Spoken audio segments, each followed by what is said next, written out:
എന്ത് പറ്റി വിളിച്ചില്ല? എനിക്ക് ഒരു ദിവസം മാത്രമേ സുഖമില്ലായിരുന്നുള്ളൂ. ബാക്കിയൊക്കെ കോൺവോക്കേഷന്റെ പ്രോഗ്രാംസും ഒക്കെ ആയിട്ടുണ്ടാ കേട്ടോ. ടീച്ചറാണ് ആങ്കറിംഗ് ഒക്കെ ചെയ്യുന്നത്. അല്ലാതെ വേറെ കുഴപ്പമൊന്നുമില്ല.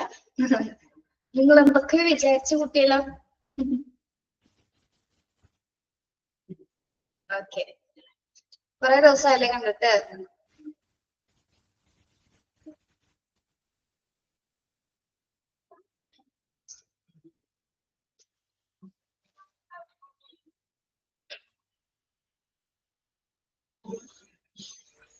ആ, വയ്യാതെയാണ് പോയത്. ഒരു ദിവസം വയ്യാതെ ഉണ്ടായിരുന്നല്ലോ, പിന്നെ അതൊക്കെ മാറി. കോൺവോക്കേഷൻ മൺഡേ വന്നിരുന്നു, അതുകൊണ്ടാണ് ക്ലാസ്സിൽ കയറാറുന്നത്. ഇന്ന് ക്ലാസ്സിൽ വരാൻ പറ്റില്ലായിരുന്നു, പക്ഷെ വന്നു.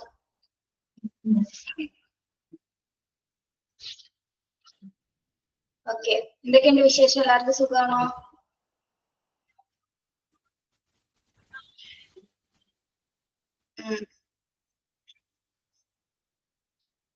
സുഖം.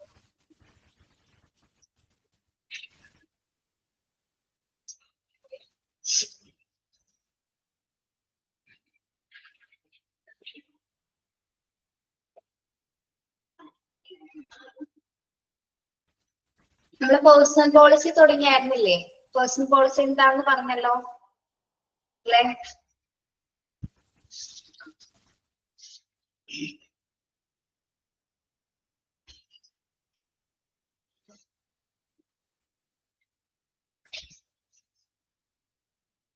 അത് കഴിഞ്ഞു. ഇനി അതിന്റെ അഡ്വാൻറ്റേജസ് നോക്കാം. പേഴ്സണൽ പോളിസിയുടെ അഡ്വാൻറ്റേജസ് എന്തൊക്കെയാണ്? The following advantages are achieved by setting up personal policies. They help managers at a different level of decision making to take decision without consulting their superiors. They ensure long-term welfare of employees and makes for a good employee relationships as favoritism and discrimination are lessened. First advantages എന്ന് പറഞ്ഞാൽ എന്താണ്? Personal പോളിസിയുടെ പ്രധാനപ്പെട്ട ഗുണങ്ങൾ എന്തൊക്കെയാണ് അല്ലെ? First one പറയുന്നത് എന്താണ്? They help managers at a different level of decision making to take decision without consulting their superiors. ഈ പേഴ്സണൽ പോളിസികൾ കൊണ്ട് എന്താണ് നമ്മുടെ എംപ്ലോയീസിന് അല്ലെങ്കിൽ നമ്മുടെ ഹ്യൂമൻ റിസോഴ്സിന് ഏറ്റവും കൂടുതൽ ബെനിഫിറ്റ് ആവുന്നത് എങ്ങനെയാണ്? ഡിസിഷൻ എടുക്കുന്ന ഒരു കാര്യത്തില് എല്ലാവരുടെയും തീരുമാനം എടുക്കേണ്ടി വരുന്നുണ്ടോ? എല്ലാവരുടെയും തീരുമാനമൊക്കെ ആലോചിച്ചിട്ട് വേണോ? യെസ്, സുപ്പീരിയേഴ്സിനെ നോക്കാതെ തന്നെ, സുപ്പീരിയേഴ്സിന്റെ കൺസൾട്ടേഷൻ ഇല്ലാതെ തന്നെ ഡിസിഷൻ എടുക്കാനായിട്ട് ഈ പേഴ്സണൽ പോളിസീസ് ഉള്ളത് കൊണ്ട് തന്നെ എന്താണ് എംപ്ലോയീസ് അത് കൂടുതൽ ഹെൽപ്ഫുൾ ആണ് അല്ലെ? യെസ്, അപ്പോ ഡിസിഷൻ എടുക്കുന്ന സമയത്ത് എന്താണ് സുപ്പീരിയേഴ്സിന് കൺസൾട്ടേഷൻ ആവശ്യമില്ല. അല്ലെങ്കിൽ അവരുടെ തീരുമാനപ്രകാരം ആയിരിക്കേണ്ട ആർക്ക് തീരുമാനമെടുക്കേണ്ടത്? ഹ്യൂമൻ റിസോഴ്സസിന് അല്ലെങ്കിൽ സ്റ്റാഫുകൾക്ക് അവിടെ തീരുമാനമെടുക്കേണ്ടത്. അതൊരു ഗുണമാണ്. അതായത് എന്താണ് പേഴ്സണൽ പോളിസിയിൽ നമ്മൾ കൊടുത്തിട്ടുണ്ട് കുറെ റൂൾസ് ആൻഡ് റെഗുലേഷൻസ് ആണ്. അതുമായി ബന്ധപ്പെട്ട് പല കാര്യങ്ങളും നമ്മൾ അതിൽ രേഖപ്പെടുത്തിയിട്ടുണ്ട്. അതനുസരിച്ചിട്ട് എന്താണ് ചില കാര്യങ്ങളിലൊക്കെ ചില ലെവലിലൊക്കെ എന്താണ് ഹ്യൂമൻ റിസോഴ്സസിന് അവരുടെ സബോർഡിനേറ്റ്സ് അല്ലെങ്കിൽ സുപ്പീരിയേഴ്സിനെ ഡിസിഷൻ അവർ തീരുമാനം എടുക്കുന്നതിൽ അവരുടെ അഭിപ്രായം തേടേണ്ടതായിട്ട് വരുന്നില്ല. ഓക്കെ, അതാണ് ഫസ്റ്റ് അഡ്വാൻറ്റേജ് എന്ന് പറയുന്നത്. Then second one എന്താണ്? They ensure long-term welfare of employees and makes for a good employee relationships as favoritism and discrimination are lessened. ഒരു കാര്യം പറഞ്ഞു ടീച്ചർ, ഇടയ്ക്ക് എങ്ങാനും ഒന്ന് കോട്ടുവായി എടുത്താല് ഉറക്കം വന്നിട്ടാണെന്നൊന്നും വിചാരിക്കരുത് കേട്ടോ. ഞാൻ ഇന്നലെ ഫുള്ള് ഉറങ്ങിയിട്ടുള്ള ഗുരുവായൂർ പോയായിരുന്നു ഒരു മലയിൽ തൊഴാനായിട്ട്. അതിൻ്റെതായ ഒരു ഇതായിരിക്കുമല്ലോ, അത് ക്ലാസ്സിലേക്ക് ഉറങ്ങുന്നതല്ല കേട്ടോ. നിങ്ങൾ അങ്ങനെ തെറ്റിദ്ധരിച്ചേക്കരുത്. അങ്ങനെ കംപ്ലൈന്റ് ചെയ്യും ചില കുട്ടികളെ, ചെയ്താലോന്ന് ഓർത്തിട്ട് പറഞ്ഞതാ. ഓക്കെ, ഇന്നലെ രാത്രി പോയി, ഇന്ന് വെളുപ്പിന് എത്തിയുള്ളൂ. 6:15 തിരിച്ചെത്തിയുള്ളൂ. ഫുള്ള് ഉറങ്ങിയിട്ടില്ല. അതിൻ്റെതായ ചില ബുദ്ധിമുട്ടുണ്ടാവും. ഓക്കെ, ഞങ്ങൾ പാവമാണ്. സ്ഥലോ ഗുരുവായൂര് എന്ത് സ്ഥലമാണ്? സ്ഥലം ഇവിടെ നോർത്ത് പറവൂരറിയാം. തിരക്ക് ഉണ്ടോ? ഞാൻ എല്ലാ ജൂലൈ 3-ാം തീയതി പോവാറുണ്ട്, മുടങ്ങാതെ പോകുന്ന ആളാണ്. എല്ലാ ജൂലൈ 3-ാം തീയതി എന്റെ ബർത്ത്ഡേ ആണ്, അതുകൊണ്ട് പോയതാണ് കേട്ടോ. എന്തൊക്കെ തടസ്സങ്ങൾ വന്നാലും എങ്ങനെയെങ്കിലൊക്കെ പോവാൻ പറ്റില്ലായിരുന്നു. പക്ഷെ നമ്മള് രാത്രി അതൊക്കെ അറേഞ്ച് ചെയ്ത് പോയി. ഒറ്റയ്ക്ക് പോവാറുണ്ട്, ആരെങ്കിലും കൂടെ വരും. Okay, thank U. വിശ്വസിക്കണ്ട വേണ്ട. ഓക്കെ, ഞങ്ങൾ സ്വീകരിച്ചിരിക്കുന്നത്, എല്ലാവരും സ്വീകരിച്ചിരിക്കുന്നത് കേട്ടോ. Thank U.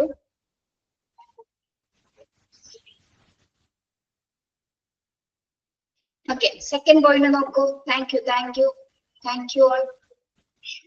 ഞാൻ പറഞ്ഞതിന്റെ കാര്യം എന്താണെന്നറിയോ? എനിക്ക് കഴിഞ്ഞ ക്ലാസ്സിൽ വൈവ ആയിരുന്നു, മോണ്ടിസോറിയുടെ വൈവ നടക്കായിരുന്നു. ആ സമയത്ത് ഉറക്കം വരുന്നുണ്ടായിരുന്നു. അപ്പൊ പിള്ളേര് എന്നോട് ചോദിച്ചു. അപ്പൊ അതുകൂടെ പറഞ്ഞുകൊണ്ടാണെന്ന് മുൻകൂർ ജാമ്യം എടുത്ത പോലെ പറഞ്ഞെന്നുള്ളൂ കേട്ടോ. എനിക്ക് എന്തെങ്കിലും തോന്നിയാലോ, ടീച്ചർ ഫസ്റ്റിലെ രാവിലെ ക്ലാസ്സിൽ വന്നിരുന്നു ഉറങ്ങിയെന്ന് തോന്നിക്കഴിഞ്ഞാൽ മോശമല്ലേ, അതുകൊണ്ട് പറഞ്ഞ. ഓക്കെ, പാട്ടാ. Second advantage നോക്കാം. They ensure long-term welfare of employees and makes for a good employee relationships as favoritism and discriminations are lessened. ഇനി അടുത്തൊരു അഡ്വാൻറ്റേജസ് എന്ന് പറയുന്നത് എന്താണ്?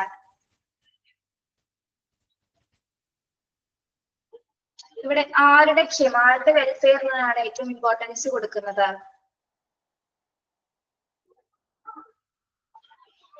എംപ്ലോയീസിന്റെ അല്ലെ. ഇവിടെ എംപ്ലോയീസിന്റെ ക്ഷേമത്തിനാണ് ഏറ്റവും കൂടുതൽ, അവരുടെ വെൽഫെയറിനാണ് ഏറ്റവും നമ്മൾ ഇമ്പോർട്ടൻസ് കൊടുക്കുന്നത്. അതോടൊപ്പം തന്നെ എന്താണ്, ഒരു എംപ്ലോയർ ആൻഡ് എംപ്ലോയി റിലേഷൻഷിപ്സ്, നല്ല രീതിയിലുള്ള ഒരു എംപ്ലോയി റിലേഷൻഷിപ്സ് ഇവിടെ നിലനിർത്തുന്നുണ്ട്. ഏതിന്റെ ഭാഗമായിട്ട്? പേഴ്സണൽ പോളിസിയുടെ ഭാഗമായിട്ട് നല്ല റിലേഷൻഷിപ്സ്. ആരൊക്കെ തമ്മിൽ? Good relationships between employer and employees. Then as favoritism and discrimination are lessened. അപ്പോ ഇവിടെ ആരെങ്കിലും ഒരു ഫേവറിറ്റിസം വരുന്നുണ്ടോ അല്ലെങ്കിൽ ഡിസ്ക്രിമിനേഷൻ കാണിക്കുന്നുണ്ടോ ഈ ഒരു പേഴ്സണൽ പോളിസിയുടെ ഭാഗമായിട്ട്? ഏതെങ്കിലും സ്റ്റാഫുകളോട് ഒരിക്കലും അല്ലെ. ആരോടും ഒരു പ്രത്യേക താല്പര്യവുമില്ല, എന്നാൽ ആരോടും ഒരു പ്രത്യേക വിവേചനവും ഇല്ല. എല്ലാവരെയും ഒരേപോലെയാണ്, എല്ലാവരുടെയും ക്ഷേമം, എല്ലാവരുടെയും വെൽഫെയർ ഒരേപോലെയാണ് അവർ നോക്കിക്കാണുന്നത്. അത് തന്നെയാണ് പേഴ്സണൽ പോളിസിയുടെ ഏറ്റവും ഇമ്പോർട്ടന്റ് ആയിട്ട് നമുക്ക് പറയാനുള്ളത്. ഓക്കെ, ഞാൻ പറയുന്ന പോയിന്റ് ഒന്ന് അണ്ടർലൈൻ ചെയ്തേ. സെക്കൻഡ് പോയിന്റ്, ഈ സെക്കൻഡ് അഡ്വാൻറ്റേജ് ഒന്ന് പഠിച്ചു വെക്കണം കേട്ടോ.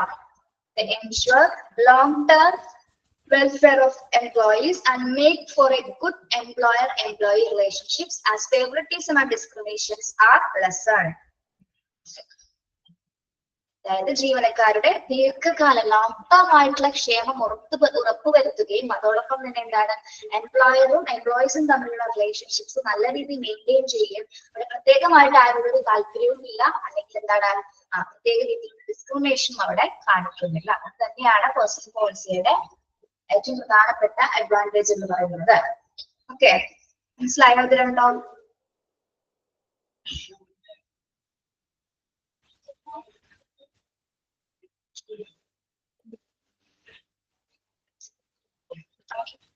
അടുത്തത് നോക്കാം. നമുക്ക് ഒബ്ജക്റ്റീവ്സ് ആണ്. പേഴ്സണൽ പോളിസിയുടെ ഒബ്ജക്റ്റീവ്സ് എന്തൊക്കെയാണ്? ഒന്ന്, security of employment, payment of fair wages എന്നാണ് കേട്ടോ. ഫെയർ വേജസ് സ്പെല്ലിംഗ് ഒന്ന് തിരുത്തണേ. അവിടെ ഫെയർ തന്നെയാണോ ടെക്സ്റ്റിൽ എടുക്കുന്നത്? നോക്കിയേ, FAIR, ഫെയർ വേജസ്. ഒന്നും വേണ്ട, ഫെയർ വേജസ് നോക്കിയാൽ മതി.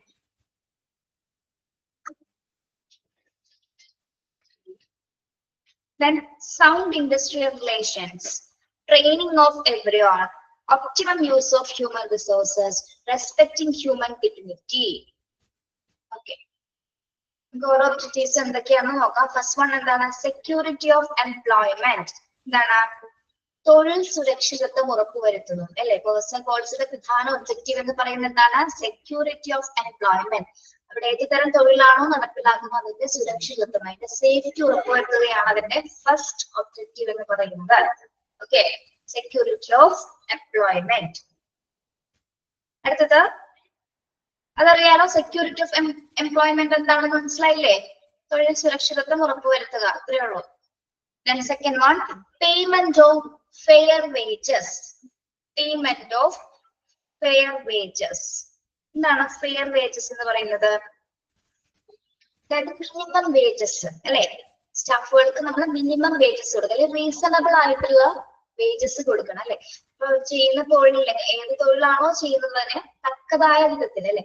അല്ലെങ്കിൽ ഒരുപാട് ജോലി എടുത്തിട്ട് കുറഞ്ഞ ശമ്പളം കൊടുക്കുകയാണെങ്കിൽ എന്താണ്, അവിടെ ആ പേയ്മെന്റിന് തന്നെ ഒരു വിലയില്ലാതായി പോകും അല്ലെ. സാലറി ഒരു ഒട്ടും ആൾക്ക് ഒന്നിനും തന്നെ ഉപകാരപ്പെടുന്നില്ല. പക്ഷെ എന്താണ്, ചെയ്യുന്ന ജോലിക്ക് അതിന് ആപ്റ്റ് ആയിട്ടുള്ള ഒരു സാലറി അല്ലെങ്കിൽ റീസണബിൾ ആയിട്ടുള്ള വേജസ് കൊടുക്കുന്നതാണ് ഏറ്റവും ഇമ്പോർട്ടന്റ്, അല്ലെങ്കിൽ ഏറ്റവും എന്താണ് അങ്ങനെയാണ് നമ്മൾ കൊടുക്കേണ്ടത് അല്ലെ.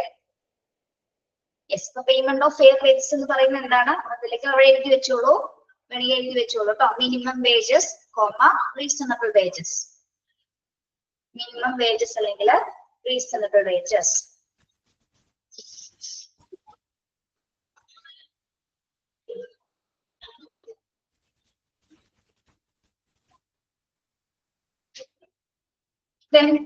ഓക്കെ, അടുത്തത് എന്താണ്, അടുത്ത ഒബ്ജക്റ്റീവ്സ് എന്ന് പറയുന്നത് sound industrial relations. Sound industrial relations എന്നൊരു വാക്ക് കേട്ടിട്ടുണ്ടോ?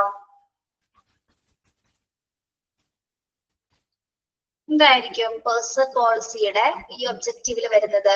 സൗണ്ട് ഇൻഡസ്ട്രിയൽ റിലേഷൻസ് എന്ന് പറയുന്നത്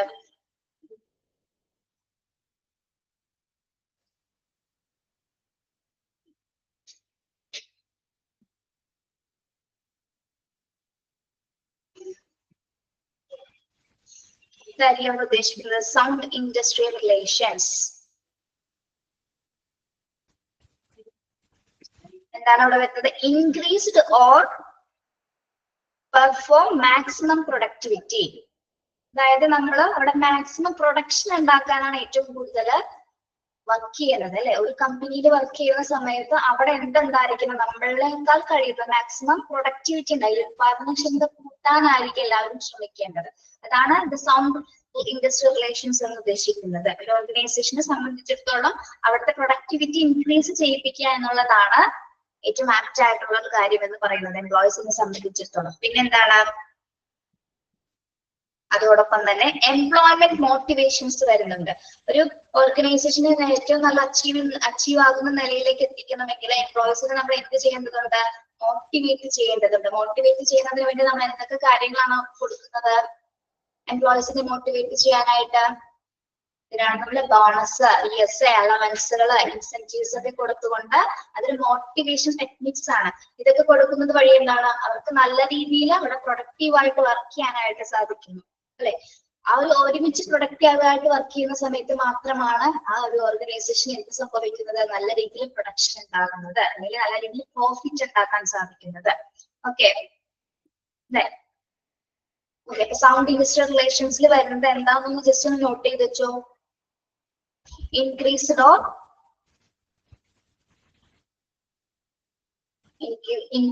or perform maximum productivity. Increased or perform maximum productivity.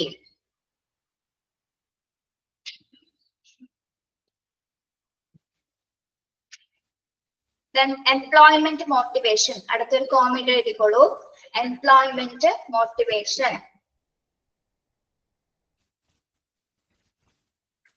Employment motivation.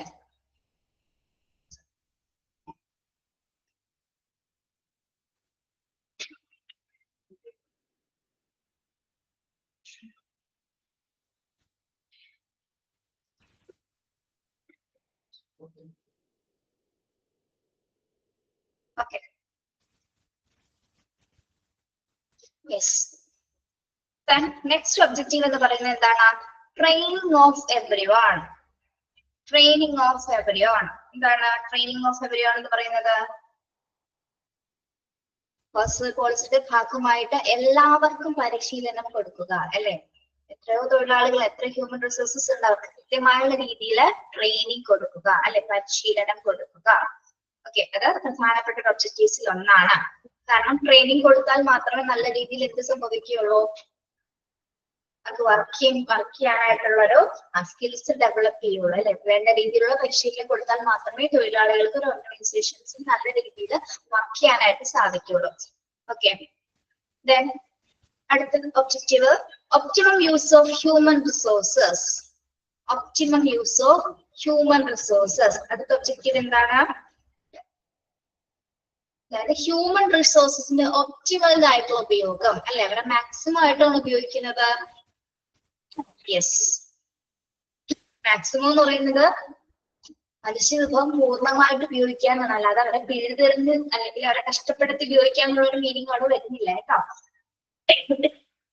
Maximum എന്ന് പറയുന്നത് ഹ്യൂമൻ റിസോഴ്സസ് ഉണ്ട്, അവരെ പൂർണ്ണമായ രീതിയിൽ നമ്മൾ നല്ല രീതിയിൽ അലോക്കേറ്റ് ചെയ്ത് കൊടുത്തിട്ട് ഓരോ ഡിപ്പാർട്ട്മെന്റ് വൈസ് ഓരോരുത്തരും നമ്മൾ നിയമിക്കും അല്ലെ. ഓരോ ഡിപ്പാർട്ട്മെന്റ് ഇത്ര പേഴ്സൺസ് ഇത്ര സ്റ്റാഫുകളൊക്കെ വെച്ചിട്ടാണ് നമ്മളൊരു ഓർഗനൈസേഷൻ മുന്നോട്ട് വിടുക. ആ ഒരു രീതിയിൽ പൂർണ്ണമായി അവർ ഉപയോഗിക്കുക എന്നുള്ളതാണ് ഇവിടെ പറയുന്നത്. Okay,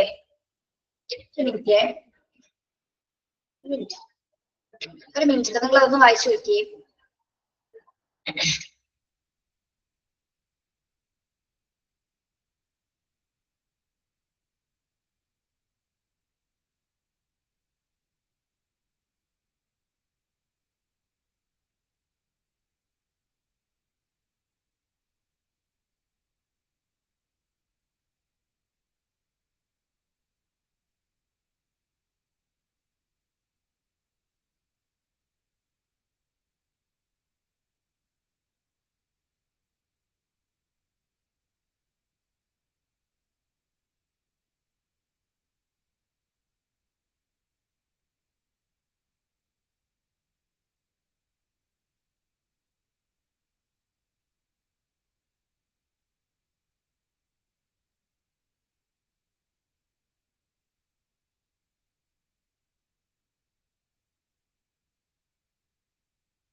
Okay.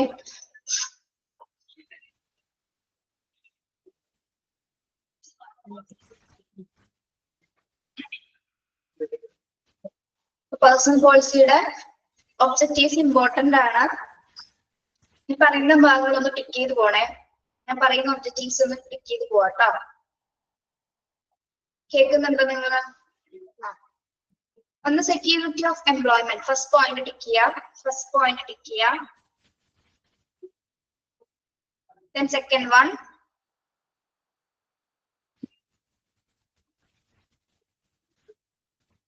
then optimum use of human resources. Optimum use of human resources. Then last one പറഞ്ഞിട്ടില്ല അല്ലെ, respecting human dignity. അതുകൂടെ ടിക്ക് ചെയ്ത് വെച്ച് ഞാൻ പറഞ്ഞുതരാം. Respecting human dignity. എന്താണ് respecting human dignity എന്ന് പറയുന്നത്?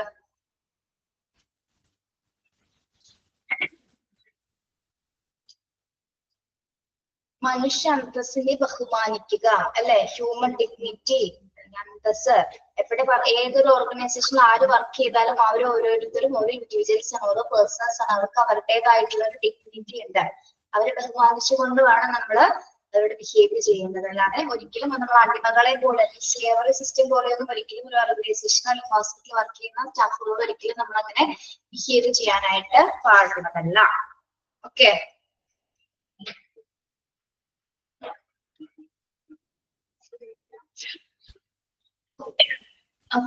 Respecting human dignity. ആ ഒരു പോയിന്റ് വരെ ഒന്ന് നിങ്ങൾ അടയാളപ്പെടുത്താം കേട്ടോ. അപ്പൊ പേഴ്സണൽ പോളിസിയുടെ പ്രധാന ഒബ്ജക്റ്റീവ്സുകളാണ് ഏതൊക്കെയാണ്? Security of employment, payment of fair wages, sound industrial relations, training of everyone, then optimum use of human resources and respecting human dignity. Okay, നമുക്ക് നോക്കാം പ്രിൻസിപ്പിൾസ്. പേഴ്സണൽ പോളിസിയുടെ പ്രിൻസിപ്പിൾസ് എന്തൊക്കെയാണ്? Train everyone for the job to be done. Train everyone for the job to be done. എന്താണ്? ഏത് ജോബാണോ അവർക്ക് കൊടുക്കുന്നതുമായി ബന്ധപ്പെട്ട് എന്താണ് അവർക്ക് പരിശീലനം നൽകുക അല്ലെ? ഏത് തരം ജോലിയാണോ അവർക്ക് നമ്മൾ കൊടുക്കുന്നത് അതിനനുസരിച്ചുള്ള പരിശീലനങ്ങള് കൃത്യമായ രീതിയിൽ ഓരോ സ്റ്റാഫുകൾക്കും അല്ലെങ്കിൽ ഹ്യൂമൻ റിസോഴ്സസിന് കൊടുക്കേണ്ടതാണ്. ഓക്കെ. Then second principle എന്താണ്? Put the right man in the right place. The right man in the right place. എന്താണ്? ശരിയായ ഉദ്യോഗസ്ഥർ, ശരിയായ സ്റ്റാഫുകൾ നമ്മൾ ശരിയായ സ്ഥാനത്ത് നിലനിർത്തുക അല്ലെ? ഇപ്പൊ അക്കൗണ്ടന്റ് അറിയാത്ത ആളെ കൊണ്ട് നമ്മൾ അക്കൗണ്ട് സെക്ഷനിൽ ഇരുത്തി കഴിഞ്ഞാൽ എന്തെങ്കിലും നടക്കുമോ? CA നെ കുറിച്ച് ഒന്നും അറിയില്ല അല്ലെങ്കിൽ അക്കൗണ്ടിങ്ങിന്റെ ബേസിക്സ് ഒന്നും അറിയാത്ത ഒരാളെ പറ്റി ഇല്ല, ബുദ്ധിമുട്ടാണ് അല്ലെ? ഓക്കെ. അപ്പൊ ഇവിടെ നമ്മൾ ആ ഒരു ഉദാഹരണം വെച്ച് നോക്കുകയാണെങ്കിൽ എന്താണ്, ആരൊക്കെയാണ് ഓരോ പൊസിഷൻ അലങ്കരിക്കേണ്ടത്, ഏതൊക്കെ പൊസിഷൻ ഏതൊക്കെ റിസോഴ്സസ് ആണ് അവൈലബിൾ ആയിട്ട് വേണ്ടതിനനുസരിച്ചിട്ട്, അതായത് ശരിയായ ഉദ്യോഗസ്ഥർ, ക്വാളിഫൈഡ് ആയിട്ടുള്ള ഉദ്യോഗസ്ഥരെ ശരിയായ സ്ഥാനത്ത് മാത്രം നിലനിർത്തുക. With the right man in the right place. Okay. Personal പോളിസിയുടെ ഏറ്റവും ഇമ്പോർട്ടന്റ് ആയിട്ടുള്ള ഒരു പ്രിൻസിപ്പിൾ ആണത്. ടിക്ക് ചെയ്യാട്ടോ. With the right man in the right place.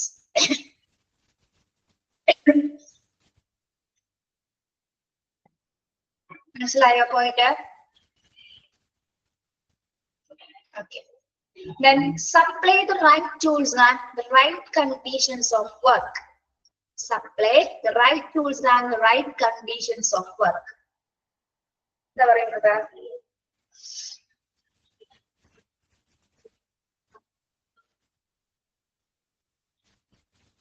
ശരിയായ ഉപകരണങ്ങളെ കുറിച്ചിട്ടാണ് അവിടെ സൂചിപ്പിക്കുന്നത്. എന്താണ് പറയുന്നത്? Supply the right tools and the right condition of work.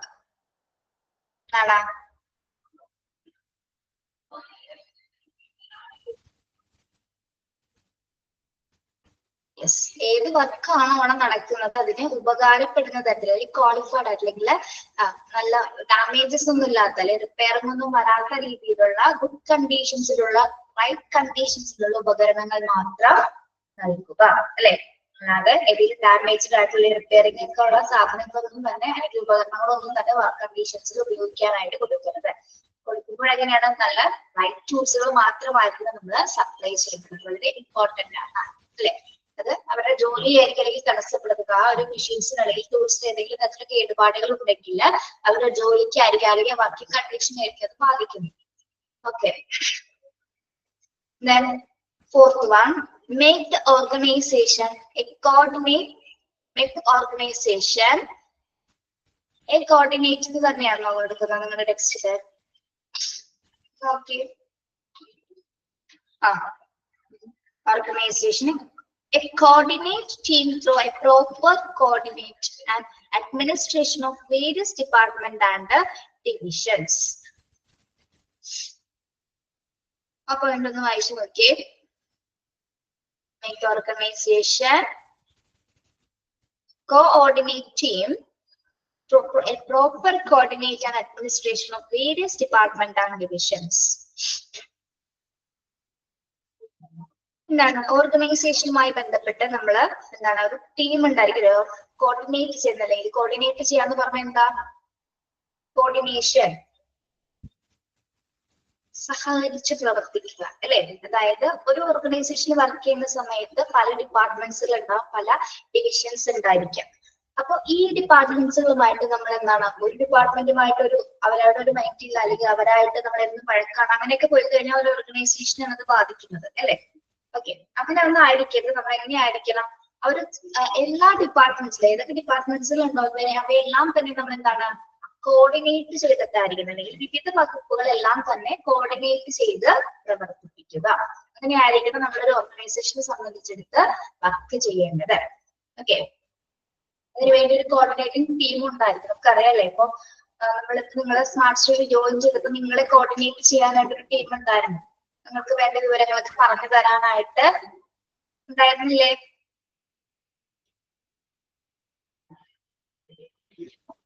Crew members അല്ലെ? അങ്ങനെയും പറയാം നമ്മള്. ഇവരാണ് എല്ലാ കാര്യങ്ങളും എന്താണ് കോർഡിനേറ്റ് ചെയ്തിട്ട് നിങ്ങളിലേക്ക് എത്തിക്കുന്നത്. Okay, yes. അപ്പൊ ഒരു സ്ഥാപനത്തെ സംബന്ധിച്ചിടത്തോളം ഒരു കോർഡിനേറ്റിംഗ് ടീം ഉള്ളത് എന്താണ് ഏറ്റവും നമുക്കൊരു ഏറ്റവും അത്യാവശ്യമായിട്ടുള്ള ഒരു കാര്യം തന്നെയാണ്. ഏത് തരം ഓർഗനൈസേഷൻ ആയാലും എന്താണ് കോർഡിനേറ്റ് ചെയ്യാൻ അല്ലെങ്കിൽ അതിനെ ഒരു സൂപ്പർവൈസ് ചെയ്യാൻ ഒരാളുള്ളതാണ് ഏറ്റവും ഇമ്പോർട്ടന്റ് എന്ന് പറയുന്നത്. എങ്കിൽ മാത്രം അത് നല്ല രീതിയിൽ മുന്നോട്ട് പോകുന്നു. കോർഡിനേഷൻ ചെയ്യുന്നതിന് വേണ്ടിയിട്ടാണ് ആ പ്രോഗ്രാം ഫുൾ സക്സസ് ആവാൻ വേണ്ടിയിട്ടാണ് അല്ലെ. ഓക്കെ, അടുത്ത പോയിന്റ്, അടുത്ത പ്രിൻസിപ്പിൾ എന്താണ്? Provide security with opportunity, incentive, recognition. Provide security with opportunity, incentive, recognition. ആ പോയിന്റ് ഒന്ന് നിങ്ങൾ പറഞ്ഞേ. എളുപ്പമല്ലേ അത് പ്രിൻസിപ്പിള്?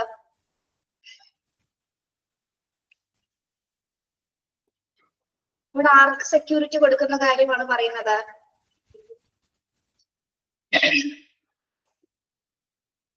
എംപ്ലോയീസിന് അല്ലെ. എംപ്ലോയീസ് ആവശ്യത്തിനനുസരിച്ചുള്ള അവസരങ്ങൾ പ്രൊവൈഡ് ചെയ്യുക, അവർക്ക് വേണ്ട ഇൻസെന്റീവ്സ് കൊടുക്കുക. റെക്കഗ്നേഷൻ എന്ന് സൂചിപ്പിക്കുന്നത് എന്താണ്? റെക്കഗ്നേഷൻ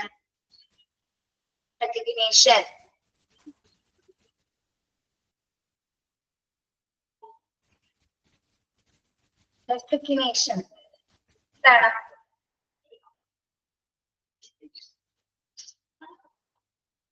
മനസ്സിലാക്കുക എന്നാണോ? അംഗീകരിക്കുക എന്നാണോ? അംഗീകരിക്കുക. യെസ്, വെരി ഗുഡ് അല്ലെ. അംഗീകാരം. അപ്പൊ അവർക്ക് ആവശ്യത്തിനനുസരിച്ചുള്ള സെക്യൂരിറ്റി, സുരക്ഷിതത്വം പ്രൊവൈഡ് ചെയ്യുക, അല്ലെങ്കിൽ അവരുടെ അവസരങ്ങൾ മാക്സിമം രീതിയിൽ കൊടുക്കുക, അവർക്ക് ഇൻസെന്റീവ്സ് കൊടുക്കുക. അതോടൊപ്പം തന്നെ എന്താണ്, അവരെ നല്ല രീതിയിൽ റെക്കഗ്നൈസ് ചെയ്യുക, അവരെ നല്ല രീതിയിൽ അംഗീകരിക്കുക. ഓക്കെ, നല്ല രീതിയിലുള്ള അംഗീകാരം അല്ലെങ്കിൽ റെസ്പെക്ട് എല്ലാ എംപ്ലോയീസിനും നമ്മൾ കൊടുക്കേണ്ടതാണ്. Okay, yes. Then last principle, ഇതൊരു ഫ്രേസ് പോലെ കൊടുത്തിരിക്കുന്നത്. ഒന്ന് നോക്കിയേ. Look ahead, plan ahead for more and better things. നോക്കൂ, look ahead, plan ahead for more and better things. എന്താ പറയുന്നത്? മുന്നോട്ട് നോക്കി കൂടുതൽ മികച്ച കാര്യങ്ങൾ ആസൂത്രണം ചെയ്യുക. ആ പ്രിൻസിപ്പിൾ എങ്ങനെ നമുക്ക് വ്യാഖ്യാനിക്കാൻ പറ്റും? ലുക്ക് അഹെഡ്, നോട്ട് നോക്കുക. പ്ലാൻ അഹെഡ്, കൂടുതൽ മികച്ച കാര്യങ്ങൾ നമ്മൾ പ്ലാൻ ചെയ്യുക. പിന്നെന്താ? എന്തുകൊണ്ടാണ് അങ്ങനെ പറയുന്നത്? പേഴ്സണൽ ഗോൾസിന്റെ പ്രിൻസിപ്പിൾ ആയിട്ട്. Yes, very good. ഫ്യൂച്ചർ അല്ലെ. ഫ്യൂച്ചർ മുന്നിൽ കണ്ടുകൊണ്ടാണ് നമ്മൾ അത് ഏതൊരു ഓർഗനൈസേഷൻ ആണെങ്കിൽ അത് ഒട്ടുപോകും അല്ലെ. മുൻകൂട്ടിയുള്ള ഒരു ആസൂത്രണം ഉണ്ടായിരിക്കും. അതായത് നമ്മൾ അടുത്ത ദിവസം ഇനി എന്താണ് ഒരു സംഭവിക്കാൻ പോകുന്നത് വ്യക്തമായ ഒരു പ്ലാനിങ് ഉണ്ടായിരിക്കും. അല്ലെങ്കിൽ എന്ത് സംഭവിച്ചാലും ഇത് ഇന്ന രീതിയിൽ തന്നെ മുന്നോട്ട് പോകണം അല്ലെ. ഇതൊരിക്കലും സ്റ്റോപ്പ് ചെയ്യാനായിട്ട് future needs. Yes, very good. നമുക്ക് ഭാവിയിൽ ആവശ്യമായിട്ട് വരുന്ന കാര്യങ്ങളെല്ലാം തന്നെ എന്താണ് ഓർഗനൈസേഷന്റെ ഹെഡ് പ്രത്യേകിച്ച് അത് കൈകാര്യം ചെയ്ത് നമുക്ക് കൃത്യമായിട്ട് അറിയാൻ പറ്റും. ആ പ്ലാനിങ് ഒക്കെ നമ്മൾ പഠിക്കാൻ പോകുന്നുണ്ട്. അതിൽ നിങ്ങൾ കുറച്ചുകൂടി ഡീറ്റെയിൽ ആയിട്ട് പഠിക്കും. അപ്പോ എല്ലാ കാര്യങ്ങളും ഫ്യൂച്ചറിനായിട്ടുള്ള നീഡ്സൊക്കെ നമ്മള് മുൻകൂട്ടി ആസൂത്രണം ചെയ്യുക. ഒരിക്കലും എന്താണ് പുറകോട്ട് പോകാതെ മുന്നോട്ട് നോക്കി തന്നെ ആയിരിക്കണം എന്താണ് അതെല്ലാ കാര്യങ്ങളും ആസൂത്രണം ചെയ്യുന്നത്. ഓക്കെ, ഈ പ്ലാനിങ്ങിന് ഒഴിഞ്ഞ് വീഴോ? കുറെ നേരം ടക്ക് എന്ന് പറഞ്ഞ പോലെ.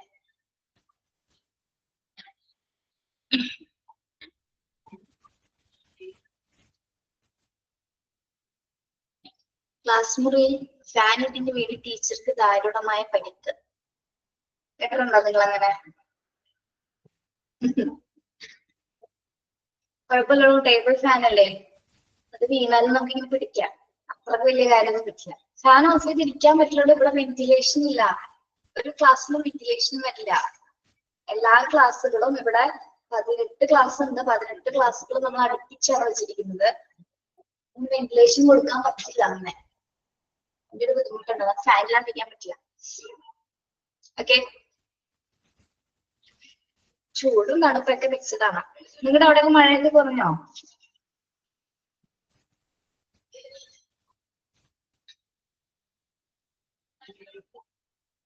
ഓക്കെ, അങ്ങനെ ഇങ്ങനെയൊക്കെ പെയ്തുകൊണ്ടിരിക്കുന്നു അല്ലെ. പക്ഷെ ഒരു പരിധി വരെ കുറഞ്ഞുകൊണ്ടിരിക്കാൻ തോന്നുന്നു. എന്താണ് നിമ്മി താങ്ക് യു മിസ് എന്ന് പറഞ്ഞ പോവേണോ ക്ലാസ്സിൽ?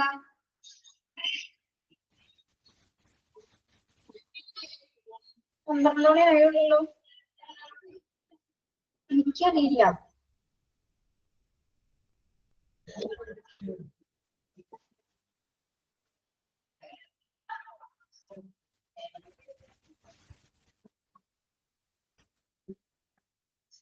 ഓക്കെ, അതോടെ നോക്കിയ പ്രിൻസിപ്പൽ മെസ്സേജ് കയറി വന്നതാണ് കേട്ടോ. സോറി ടെലിമി ടീച്ചർ ഇപ്പൊ അയച്ച കാര്യമൊന്നും ഓർത്തിട്ടാണ് സംസാരിക്കുന്നത്. സോറി കേട്ടോ.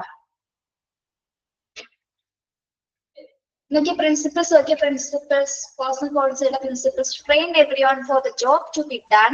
എന്താണ്, ഏത് ജോലിയാണോ അവർക്ക് കൊടുക്കേണ്ടത് അതുമായി ബന്ധപ്പെട്ട കൃത്യമായ രീതിയിൽ പരിശീലനം കൊടുക്കുക. എന്താണ്, എവിടെയാണ് ശരിയായ ഉദ്യോഗസ്ഥരെ ശരിയായ സ്ഥാനത്ത് നിയമിക്കുക. ഓക്കെ, അല്ലെങ്കിൽ ശരിയായ എംപ്ലോയീസിനെ. Supply the right tools and right condition of works. എന്താണ്, ശരിയായ ഉപകരണങ്ങള്, അതായത് റൈറ്റ് ടൂൾസ് മാത്രമായിരിക്കും നമ്മൾ വർക്കിംഗ് കണ്ടീഷന് വേണ്ടിയിട്ട് സപ്ലൈ ചെയ്യേണ്ടത്. Make the organization a coordinate team through a proper coordinate and administration of various department and divisions. എല്ലാ വിവിധ ഡിപ്പാർട്ട്മെന്റ്സ് ഡിവിഷൻസ് അല്ലെങ്കിൽ ഇവയുമായിട്ട് നല്ല രീതിയിൽ ഒരു കോർഡിനേഷനിലൂടെ മാത്രമാണ് എല്ലാ വകുപ്പുകളും പ്രവർത്തിക്കേണ്ടത്. അതിനുവേണ്ടി ഒരു കോർഡിനേറ്റിംഗ് ടീം ഉണ്ടായിരിക്കേണ്ടതാണ്. എന്തിനു വേണ്ടിയിട്ട്? പ്രോപ്പർ കോർഡിനേഷൻ ചെയ്യുന്നതിന് വേണ്ടിയിട്ട്. Okay, then provide security with the opportunity incentive recognition. എംപ്ലോയീസിന് വേണ്ടിയുള്ള സെക്യൂരിറ്റി ഉറപ്പുവരുത്തുക, അവർക്ക് വേണ്ട അവസരങ്ങൾ പ്രൊവൈഡ് ചെയ്യുക, ഇൻസെന്റീവ്സ് അല്ലെങ്കിൽ അവരെ കൃത്യമായ രീതിയിൽ അംഗീകരിച്ചുകൊണ്ടുള്ള ഒരു പ്രവർത്തനമായിരിക്കും ഈ ഓർഗനൈസേഷൻ കാഴ്ചവെക്കേണ്ടത്. അത് തന്നെയാണ് പേഴ്സണൽ പോളിസി എപ്പോഴും എടുത്തു പറയുന്നത്. എംപ്ലോയീസിനാണ് അവിടെ പ്രാധാന്യം കൊടുക്കുന്നത്. Then look ahead, plan ahead for more and better things. മുന്നോട്ട് നോക്കി കൂടുതൽ മികച്ച കാര്യങ്ങൾ മാത്രമായിട്ട് ആസൂത്രണം ചെയ്യുക. ഫ്യൂച്ചർ നീഡ്സുകൾ മനസ്സിലാക്കിക്കൊണ്ട് മുന്നോട്ട് പോവുക, അതിനുവേണ്ട കാര്യങ്ങൾ പ്ലാൻ ചെയ്യുക എന്നതാണ് പേഴ്സണൽ പോളിസിയുടെ പ്രധാന തത്വങ്ങൾ അഥവാ പ്രിൻസിപ്പിൾസ് എന്ന് പറയുന്നത്. ആർക്കെങ്കിലും എന്തെങ്കിലും സംശയം ഉണ്ടോ?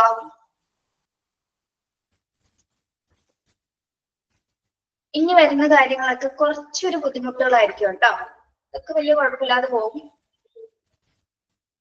എടുത്തു പോകേണ്ട നമ്മുടെ കുറെ ക്ലാസ് മിസ്സായിട്ടില്ലേ? Okay, essential characteristics of a sound personal policy. Personal policies characteristics. അപ്പൊ പേഴ്സണൽ പോളിസീസിന്റെ സവിശേഷതകൾ എന്തൊക്കെയാണ്, അല്ലെങ്കിൽ ക്യാരക്ടറിസ്റ്റിക്സ്, സ്വഭാവങ്ങൾ എന്തൊക്കെയാണ് നോക്കാം. It should be clear, positive and early understood by each and every employee of the organization. It should be clear, positive and early understood by each and every employee of the organization. Actually, എന്തെങ്കിലും mistake ഉണ്ടോ?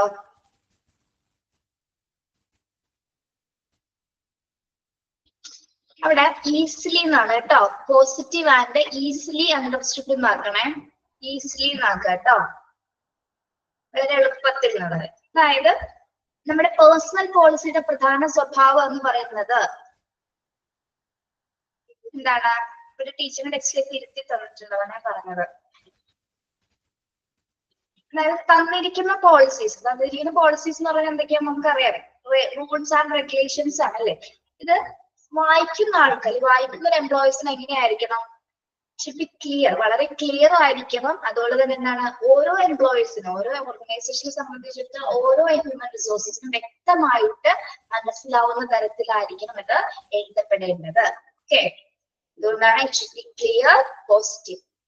Clear ആയിരിക്കും, വ്യക്തമായിരിക്കണം, positive ആയിരിക്കണം. ആ റെഗുലേഷൻസിൽ തന്നെ എന്താണ് positiveness ഉണ്ടായിരിക്കണം. ആർക്കൊരു negative approaches വരുന്ന രീതിയിലായിരിക്കും അത് തയ്യാറാക്കേണ്ടത്. എല്ലാ എംപ്ലോയീസിനും അണ്ടർസ്റ്റാൻഡ് ആവുന്ന രീതിയിലായിരിക്കും അത് തയ്യാറാക്കേണ്ടത്. ഓക്കെ, എന്റെ സ്വഭാവം എന്ന് പറയുന്നത് അങ്ങനെയാണ്. അതിന്റെ ക്യാരക്ടറിസ്റ്റിക്സ് എന്ന് പറയുന്നത് ക്ലിയർ ആയിരിക്കും, എപ്പോഴും ക്ലിയർ ആയിരിക്കും, പോസിറ്റീവ് ആറ്റിറ്റ്യൂഡ് ആയിരിക്കും ഉള്ളതിലെ കാണിക്കുന്നത്. It should be in written form. Personal policy എങ്ങനെയാണ് തയ്യാറാക്കുന്നത് നമ്മള്? Okay, it should be in written form. Written എന്ന് പറഞ്ഞാൽ എന്താണ്? രേഖാമൂലമുള്ള രൂപത്തിലായിരിക്കും അല്ലെ, റിട്ടേൺ ഫോമിലായിരിക്കുള്ളത് തയ്യാറാക്കിയിരിക്കുന്നത്. റെഗുലേഷൻസ് നമ്മള് റിട്ടേൺ രേഖാമൂലമാണൊക്കെ തയ്യാറാക്കിയിരിക്കുന്നത്. അതാണ് അതിന്റെ സ്ട്രക്ചർ എന്ന് പറയുന്നത്. Okay, yes. Then It should be in the local language also. It should be in the local language also. എന്താ പറയുന്നത്? ലോക്കൽ ലാംഗ്വേജ് എന്ന് പറയുന്നത് ലോക്കൽ ലാംഗ്വേജ് അല്ല, എല്ലാവർക്കും മനസ്സിലാവുന്ന രീതിയിൽ അല്ലെ, സാധാരണക്കാർക്കും അല്ലെങ്കിൽ ലോ ലെവലുള്ള എംപ്ലോയീസിനും ഹൈ ലെവലുള്ള എംപ്ലോയീസിനും ഒരേപോലെ മനസ്സിലാവുന്ന രീതിയിലായിരിക്കണം അതിന്റെ ലാംഗ്വേജ് കഴിയുന്നത്. റിട്ടേൺ ഫോമിലാണ്, പക്ഷെ ലോക്കൽ ലാംഗ്വേജിലായിരിക്കണം അത് തയ്യാറാക്കുന്നത്. ഓക്കെ, ഏവർക്കും മനസ്സിലാവുന്ന രീതിയിലായിരിക്കണം അത് തയ്യാറാക്കേണ്ടത്. അടുത്തത് എന്താണ്?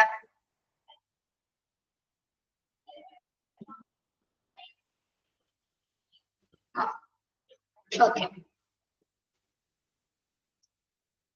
ഏരിയയിലല്ലടോ, ഏരിയയിൽ സംസാരിക്കുന്നതെന്നല്ല, എല്ലാവർക്കും അവിടെ മീനിങ് വരുന്നത് എല്ലാവർക്കും ഒരേപോലെ മനസ്സിലാവുന്ന രീതിയിലാണ് ലോക്കൽ ലാംഗ്വേജ് ഉദ്ദേശിക്കുന്നത്. നമ്മൾ പറയുമ്പോൾ ലോക്കൽ ലാംഗ്വേജ് എന്നുള്ളത് ആയ പ്രദേശത്തെ ഭാഷ എന്ന് പറയാറുണ്ട്, പക്ഷെ ഇവിടെ സൂചിപ്പിക്കുന്നത് എന്താണ്?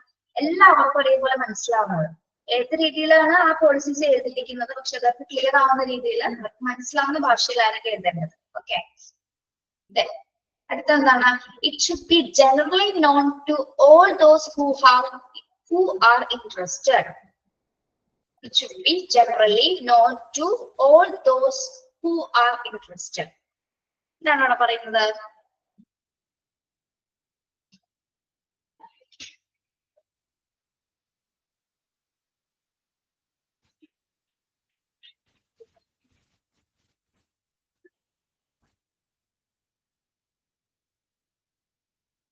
ഒന്ന് വായിച്ചു നോക്കിയത്. It should be generally known to all those who are interested. നിങ്ങൾക്ക് എന്താ മനസ്സിലായത് വായിച്ചിട്ട്?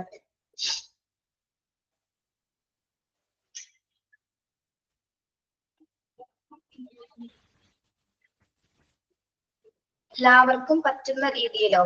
എന്താ? താല്പര്യമുള്ളവർക്കും ഇതറിയണം. അതാണ് പേഴ്സണൽ പോളിസിനെ പറ്റി എല്ലാവർക്കും എന്തുണ്ടായിരിക്കണം, ഇതിനെ പറ്റി ഒരു അവബോധം ഉണ്ടായിരിക്കണം. അപ്പൊ ഇവിടെ താല്പര്യമുള്ളവർ മാത്രമല്ല, ഇൻട്രസ്റ്റഡ് ആയിട്ടുള്ളവർ മാത്രമല്ല, പേഴ്സണൽ പോളിസി എന്താണെന്ന് ഒരു ഓർഗനൈസേഷനിൽ വർക്ക് ചെയ്യുന്ന എല്ലാവരും മനസ്സിലാക്കിയിരിക്കണം. ഓക്കെ, അത് കൃത്യമായിട്ട് അതുമായി ബന്ധപ്പെട്ട് എന്താണ് താല്പര്യമുള്ളവർക്കും അത് കൃത്യമായ രീതിയിൽ മനസ്സിലാക്കാനായിട്ട് സാധിക്കണം. ഓക്കെ, ഇൻട്രസ്റ്റഡ് ആയിട്ടുള്ള എല്ലാവരും പേഴ്സണൽ പോളിസി എന്താണ്, അതിന്റെ കാര്യങ്ങൾ എന്തൊക്കെയാണ്, ആ പോളിസീസിൽ എന്തൊക്കെയാണ് ഉൾപ്പെടുത്തിയിരിക്കുന്നത് എന്നതുമായി ബന്ധപ്പെട്ട എല്ലാ കാര്യങ്ങളും കൊണ്ട് അറിഞ്ഞിരിക്കേണ്ടതാണ്. Okay, yes. അടുത്തത് എന്താണ്? എന്തുകൊണ്ടാണ് ഈ പേഴ്സണൽ പോളിസിനെ പറ്റി എല്ലാവരും അറിഞ്ഞിരിക്കണം എന്ന് പറയാൻ കാരണം? എന്തുകൊണ്ടായിരിക്കാം?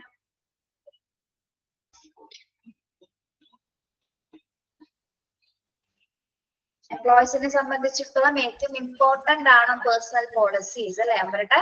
അവർക്ക് വേണ്ടി പ്രൊട്ടക്ഷന് വേണ്ടിയിട്ടാണ്, അവരുടെ എല്ലാ കാര്യങ്ങളും മെയിൻറ്റെയിൻ ചെയ്യുന്നത്, എല്ലാത്തിനും സപ്പോർട്ടായിട്ടാണ് എന്ത് പേഴ്സണൽ പോളിസീസ് നമ്മൾ തയ്യാറാക്കിയിരിക്കുന്നത്. അതിനാൽ തന്നെ എന്താ എല്ലാ പേഴ്സൺസും അതുമായി ബന്ധപ്പെട്ടിരിക്കുന്ന എല്ലാ കാര്യങ്ങളും കൃത്യമായ രീതിയിൽ അറിഞ്ഞ് മനസ്സിലാക്കിയിരിക്കുന്നത് അത്യാവശ്യമാണ്.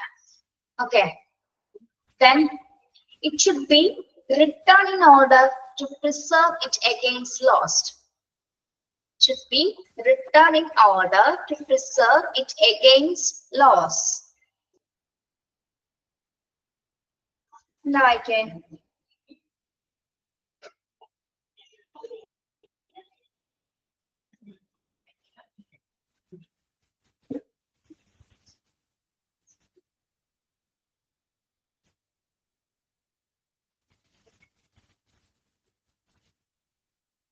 നമ്മൾ എന്തിനു വേണ്ടിയിട്ടാണ് ഇത് തയ്യാറാക്കപ്പെടുന്നതെന്നാണ് പറയുന്നത്? It should be written in order to preserve it against loss. എന്താണ് പേഴ്സണൽ പോളിസി? അല്ലെങ്കിൽ നമ്മളിത് ഒരാളെ പ്രൊട്ടക്ട് ചെയ്യാൻ വേണ്ടിയിട്ടായാലും ഒരാളെ പ്രൊട്ടക്ഷന് വേണ്ടി അയാളെ എല്ലാ കാര്യങ്ങൾക്കും സപ്പോർട്ട് ചെയ്യാൻ വേണ്ടിയിട്ടായാലും ആൾക്ക് എന്ത് നഷ്ടമോ അല്ലെങ്കിൽ എന്തെങ്കിലും തരത്തിലുള്ള ബുദ്ധിമുട്ടുകൾ അനുഭവപ്പെട്ടാൽ തന്നെ എന്താണ് അതിനെ പ്രൊട്ടക്ട് ചെയ്യുന്ന തരത്തിലുള്ള കാര്യങ്ങളാണ്, റൂൾസ് ആണ് ഇതിൽ രേഖപ്പെടുത്തിയിരിക്കുന്നത്, പേഴ്സണൽ പോളിസിയിൽ രേഖപ്പെടുത്തിയിരിക്കുന്നത്. അതായത് പേഴ്സണൽ പോളിസിനെ സംരക്ഷിക്കാൻ വേണ്ടിയിട്ട് അല്ലെങ്കിൽ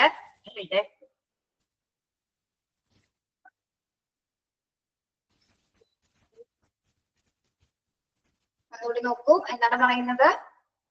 It should be written in order to preserve it against loss.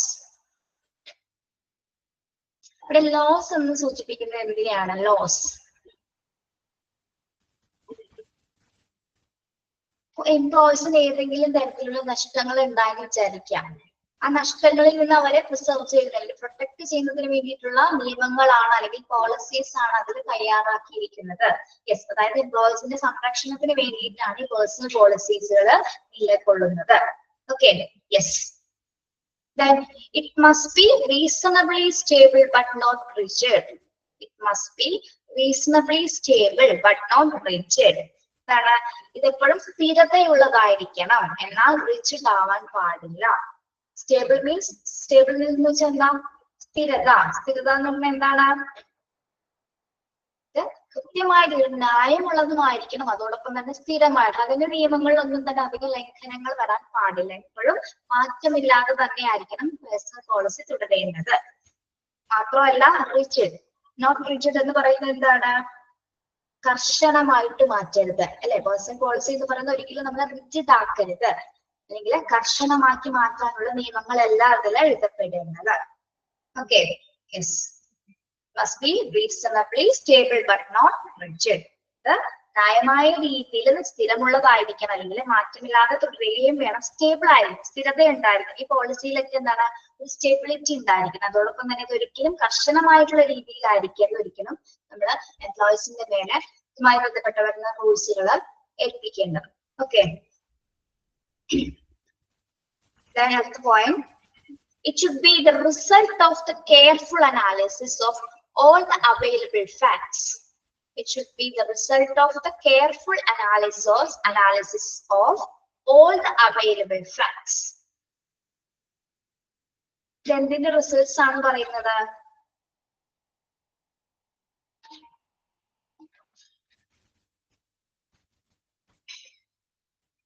അതായത് ഒരു ഓർഗനൈസേഷനെ സംബന്ധിച്ചിടത്തോളം എല്ലാ അനലൈസും കഴിഞ്ഞിട്ട്, അല്ലെങ്കിൽ എല്ലാ തരത്തിലുള്ള വസ്തുതകളുടെയും സൂക്ഷ്മമായ ഒരു അനലൈസിങ് കഴിഞ്ഞാൽ, അല്ലെങ്കിൽ ഒരു പരിശോധനയ്ക്ക് ശേഷമുള്ള ഒരു വിശകലനത്തിന്റെ ഫലമാണ്, റിസൾട്ട് ആണ് എന്ത്? പേഴ്സണൽ പോളിസി എന്ന് പറയുന്നത്.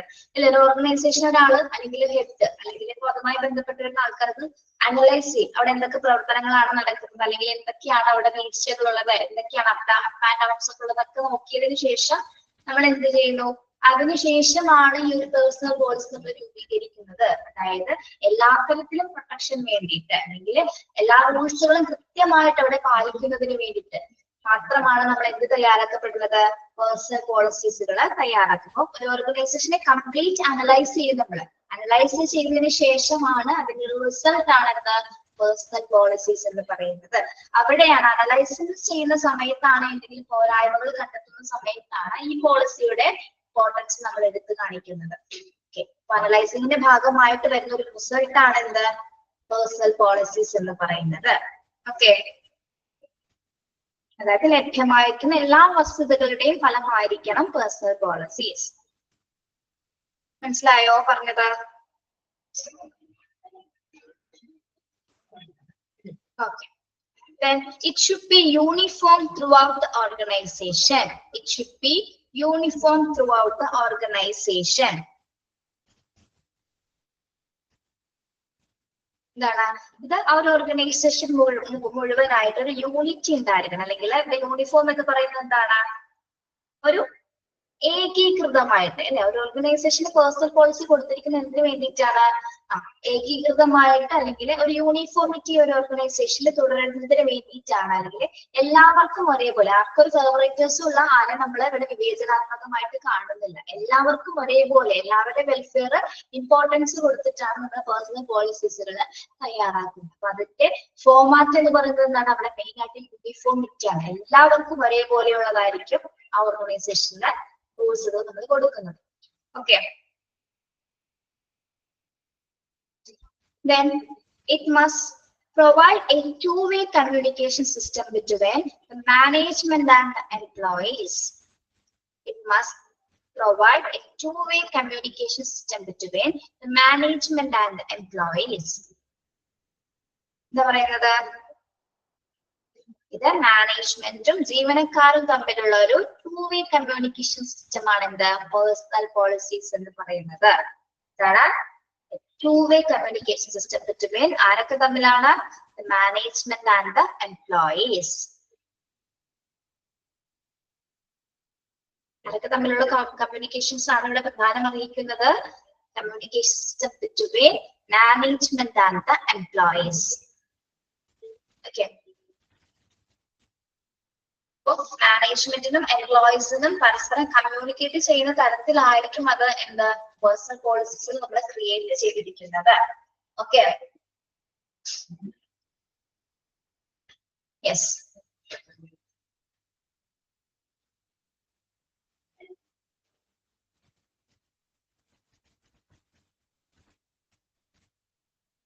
മാനേജ്മെന്റ് എംപ്ലോയീസ് തമ്മിലുള്ള റിലേഷൻഷിപ്പ് ടൂ-വേ കമ്മ്യൂണിക്കേഷൻ സിസ്റ്റം എന്ന് പറയുന്നത് ആരൊക്കെ തമ്മിലാണ്?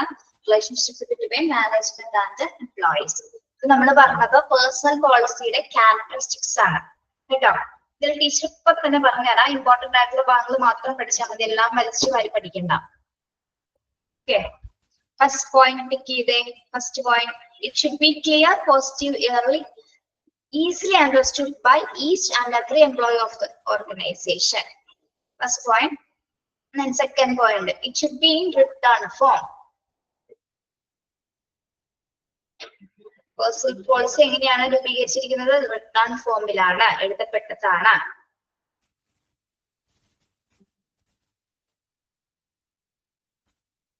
Then അടുത്ത point, it must be reasonably stable but not rigid. It must be reasonably stable but not rigid. Stable ആയിരിക്കണം, എന്നാൽ അത് റിജിഡ് ആവാൻ പാടുള്ളതല്ല. Okay, then it should be uniform throughout the organization. It should be uniform throughout the organization.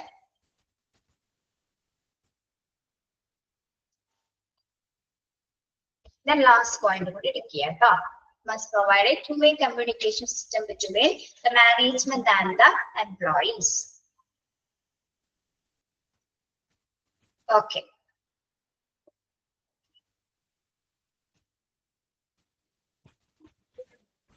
ഒന്നുകൂടെ പറയാം. First പോയിന്റും second പോയിന്റും tick ചെയ്യുക.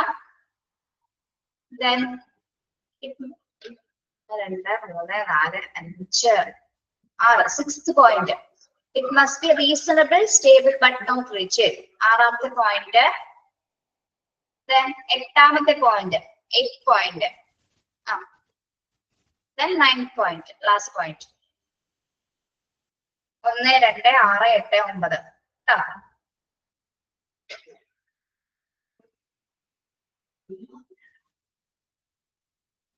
ഓക്കെ, ഇത് കൂടെ ഒന്ന് പറയാണ് കേട്ടോ. അടുത്ത ഭാഗം നമ്മൾ നോക്കുകയാണ്. Organisation structure. An organization structure explains how activities like task allocation, coordination and supervision are directed toward the achievement of organizational aims. എന്താണ് ഒരു ഓർഗനൈസേഷൻ സ്ട്രക്ചർ എന്ന് പറയുന്നത്? അതിന്റെ ഘടന എങ്ങനെയാണ്?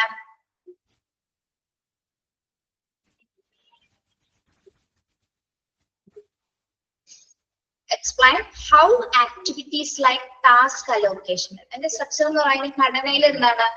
ഏതൊക്കെ തരത്തിലുള്ള ആക്ടിവിറ്റീസ് ആണ്, അല്ലെങ്കിൽ ഏതൊക്കെ ടാസ്കുകളാണ് ആർക്കൊക്കെയാണ് നമ്മൾ അലോക്കേറ്റ് ചെയ്ത് കൊടുത്തിരിക്കുന്നത്, അല്ലെ എങ്ങനെയാണ് അതിന്റെ കോർഡിനേഷൻ വരുന്നത്, ആരൊക്കെയാണ് അവിടെ സൂപ്പർവൈസ് ചെയ്യുന്നത്, ആരൊക്കെയാണ് ഡയറക്റ്റ് ചെയ്യുന്നത്, അല്ലെങ്കിൽ ഓർഗനൈസേഷൻസിന്റെ എയിംസ്.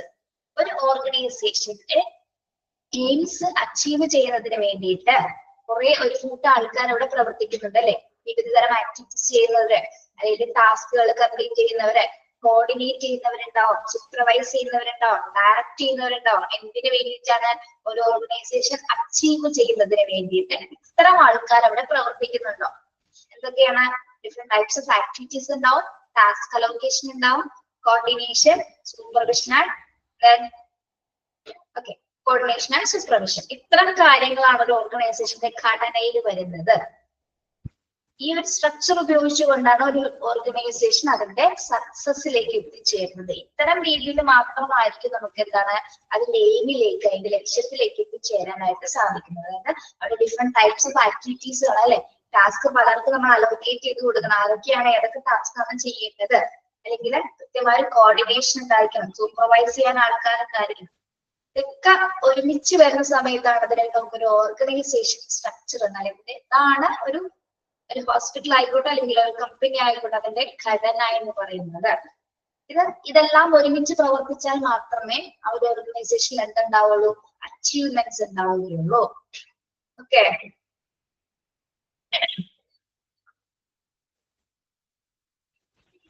പറഞ്ഞത് മനസ്സിലായോ? ഓക്കെ, അപ്പൊ അവിടെ വരെ ഒന്ന് നിങ്ങൾ നോക്കിയിട്ട് വേണം കേട്ടോ.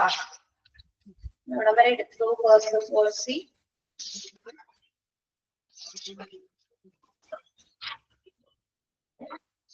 കോൺസെപ്റ്റ് ഓഫ് ഓർഗനൈസേഷൻ സ്ട്രക്ചർ അടുത്ത ക്ലാസ്സിൽ എടുക്കാം കേട്ടോ.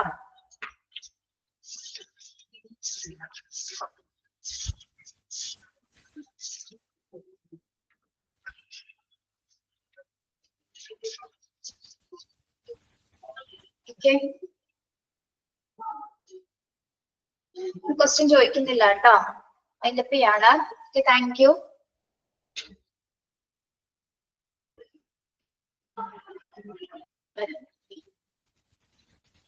Thank you so much. Have a nice day.